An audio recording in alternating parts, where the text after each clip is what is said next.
চলছে নবম দিনের বইমেলা। মেলা প্রাঙ্গণ থেকে সাপ্তাহিক ছুটির দিনে মেলার খবর জানিয়েছেন আমাদের সহকর্মী সাইমুম জান্নাত প্রভা। রয়েছি বইমেলা প্রাঙ্গণের সোহরাওয়ার্দী উদ্যানের অংশে এবং আমরা সকাল থেকেই ছিলাম এখানে। আজকে সাপ্তাহিক ছুটির দিন। বিগত দিনগুলোতে বইমেলাতে দর্শনার্থীর সংখ্যা কম থাকলেও আজকে সাপ্তাহিক ছুটির দিন হওয়াতে সকাল থেকেই কিন্তু পাঠক দর্শক এবং দর্শনার্থীদের পদচারণা রয়েছে বইমেলাতে।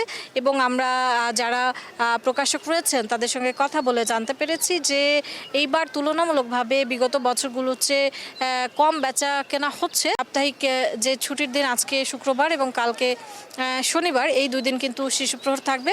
এছাড়া বইমেলাতে কিন্তু নানান বয়সী পাঠকের কিন্তু আগমন ঘটছে। আমরা দেখতে পেয়েছি যে শিশুরা কিন্তু তাদের পরিবারের সঙ্গে এসেছে এবং বিভিন্ন আজকে ছুটির দিন হলেও বিভিন্ন শিক্ষা প্রতিষ্ঠানের পোশাকেও আমরা দেখতে পেয়েছি এখানে ক্ষুদে পাঠকদের আগমন।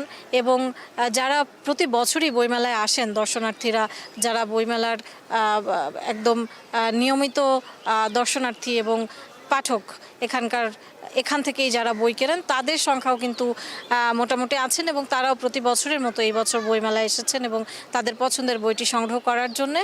তো এই ছিল বইমেলা প্রাঙ্গণ থেকে আজকে সরকারি ছুটির দিনের সবশেষ খবর।